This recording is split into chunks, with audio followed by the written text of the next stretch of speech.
Pac-12 Men's Basketball Media Day from Las Vegas continues, and it's time to talk about the Utah Utes with head coach Craig Smith. Coach, welcome. Thank you for jumping on the stage.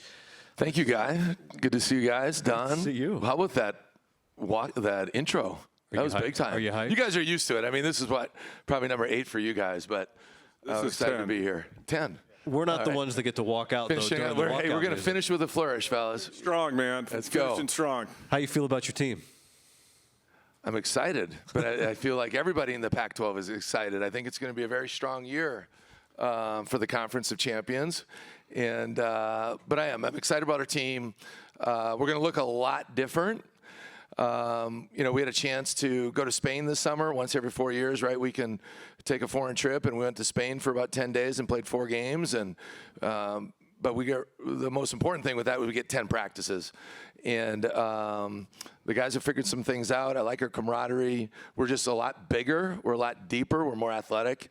And I ran into Don earlier today, and we can actually make some threes. So that's a nice bonus as well. So really excited about this team.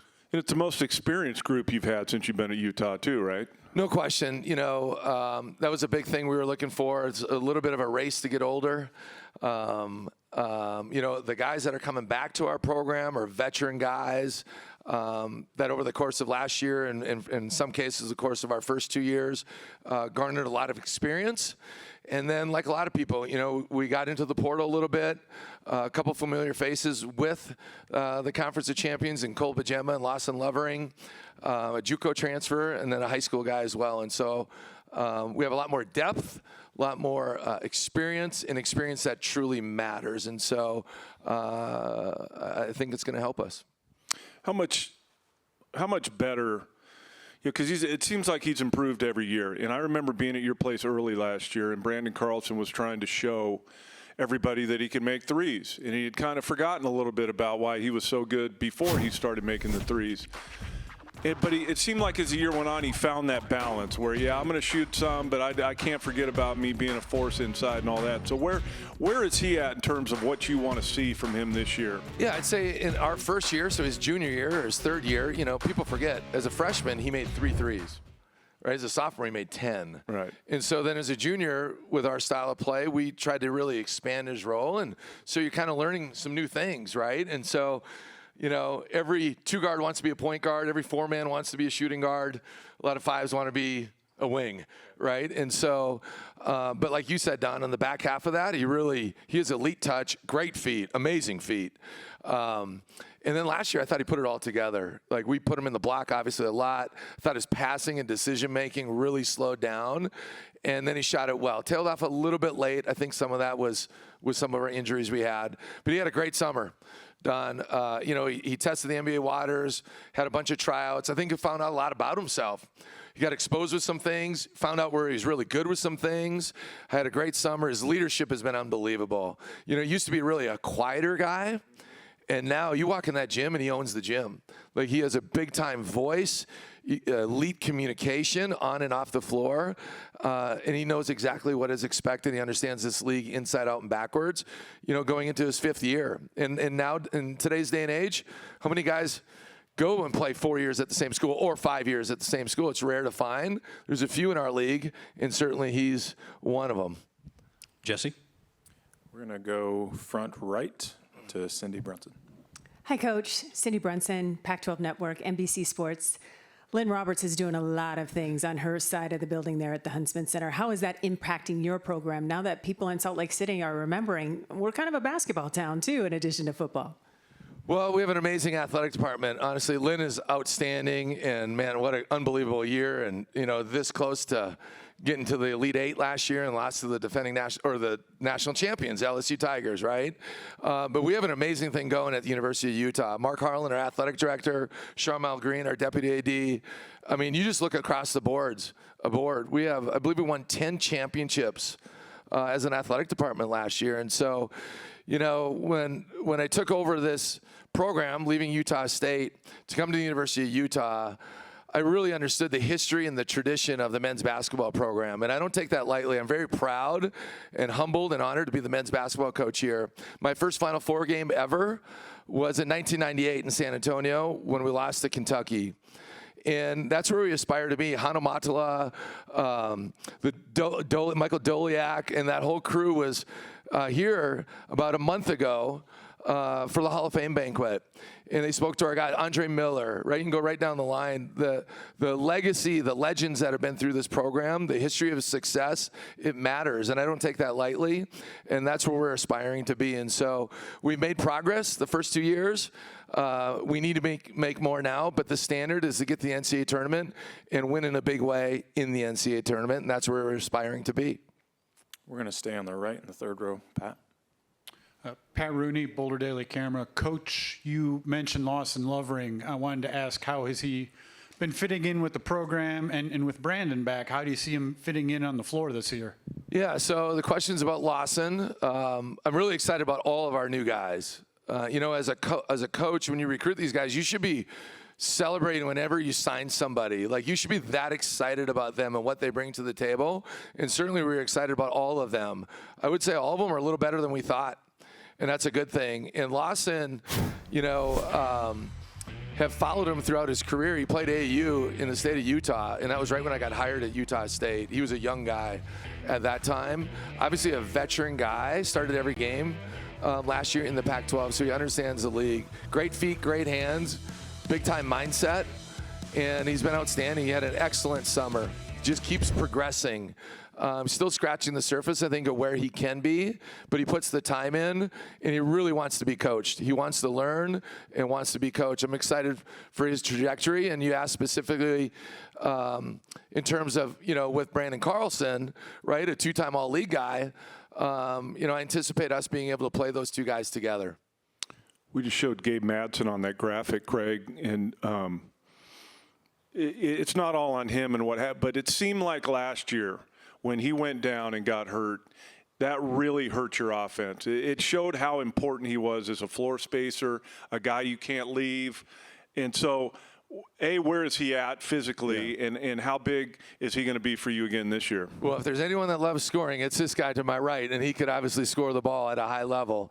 But you're right, Don. I saw the Swamp thing with Urban Meyer and that whole Florida Gators deal, and Urban Meyer said, when they first got there, and of course he was at Utah, and when you take over sometimes, your ones can compete with a lot of other ones, and we showed that last year. We beat the number 4 team in the country, right? And then late in the year, and nobody's into excuses, we all know that, but Gabe's very important for our team, especially last year. We were top 25 in a lot of defensive categories last year. But when Gabe went down with his ankle, that really, really hurt us. And teams could really load up on some other guys. But here's where I was going with the ones could play with the ones. Our issue was, our twos really struggled against other people's twos, if that makes sense. And so our depth just wasn't there or ready at that point in time. And so Gabe is healthy, had a great summer. He's had an excellent start to practice last 11 practices in now. He's gotten better, right? And so I'm excited where he can go because he can really impact the game. He has 27 or 28 against TCU, right? Top 25 team, and really kept us in that game. But once we lost him, we just struggled to finish, right? We just really struggled to score. We still guarded, but we have other guys now that can do it. I think we're going to be a very good shooting team. Cole Bajema really brings another dimension to our program as well. Well, that's what I was going to say, and I did some of your games when Madsen was rolling early in conference play, or in December, I think. Yeah. But teams could load on him because you didn't have a whole lot of other shooting, and it seems like now some of the pressure is going to be taken off him because you have other guys that can do it. Yeah, we may have made more threes in the first 2 weeks of practice than we did in January and February a year ago, and there's a lot of ways to look at that. But we have more weapons, no question about it. We have more guys that make plays off the bounce, which lead to easier threes. We have more guys that can get out and run in transition to get some of those simple ones as well. Cole's that way. Hunter Erickson was at Salt Lake Community College last year, transferred to there from BYU, can really shoot it. Brandon can obviously shoot it, Brandon Carlson. And Ben Carlson, was the one guy in our program that started every game a year ago. And late in the year, he started kind of figuring some things out. And he may have had the best summer out of anybody in our program. And so really excited at the progression that he has made. So, you know, if it goes the way we think it will, and everybody's so happy right now on October 11th. But, you know, once you get into that grind, you know, guys got to be able to make some plays. And so I do think we have a lot more weapons and a lot more guys that can hurt you. Jesse? We got a question on the left, third row. PJ Carlosimo, Pac-12 Network. Craig, I hadn't thought of it, and you kind of mentioned when you're talking about the tradition and you're talking about ultimately it comes down to the NCAA and what you're going to do. But it's interesting. I don't like to even talk about it being final year, but you guys you want to be better, more successful than you've been recently in the Pac, even though it's the final year. Are guys focused in on that, even, you know, in the back of their mind, knowing that this is it for the Pac-12 also? Yeah, I haven't heard him necessarily say that, but I would say that's the case for every team in our league. You know, it's the last stand, so to speak, and we have a lot of pride in our locker room. You know, I'm going to bring up Brandon because obviously, you know, Don talked about him. He's our most, two-time All-League guy. But that dude had a lot of options, right? And this guy loves the running Utes. He's got a lot of pride in the University of Utah, and he wants so badly, as does our team, to get the NCAA tournament. We were right there last year. Like, people forget, like, for a long time, we were top 3, top 4 in the conference standings. And according to Joe Lenardi, you know, in the tournament, right? 10 seed, 11 seed, 12 seed, that kind of thing. And so we got a group of guys that have a great attitude that craves improvement. We have high achievers, great character, and I like to think we got some talent. And so these guys are very connected in a tough-minded group. That's what they've shown. Now we got to go do it when the lights are on, right? And through those good times and through those tough times. But, you know, I think it's safe to say for the whole league, and just walking around today even too, you can kind of feel it, right? You can kind of feel some of the finality, and it's hard, right? Just some of the conversations today. What an amazing tradition this league has, up and down, and the historic, how historic it is, right, with all the years. So our guys are excited. We want to finish this thing with a flourish and not only get to the NCAA tournament, but win when we get there. We just heard your thoughts on Brandon Carlson, so as they come up, and we'll let you go in a second. Raleigh's coming up as well, Raleigh Wooster. What do you like about him? There's not much not to love about that guy. He's a competitor. You know, he cares about one thing. And that's winning. There's nothing else that matters to that dude. And we stat out wins and losses in practice, right? And everything that we do, and it's very rare that his team doesn't find a way to win. And there's always a way to win the game. And so, you know, not everybody's into all these stats. I'm not a crazy stat guy. But I think he had 2 or 3 games last year where he missed a triple-double by 1 rebound. Right? I was at that game. Marco Anthony stole it on the free throw box out. Like what? But like Marco said, Raleigh, you got to earn that thing. Like I can't just give you a triple double. You got to earn it.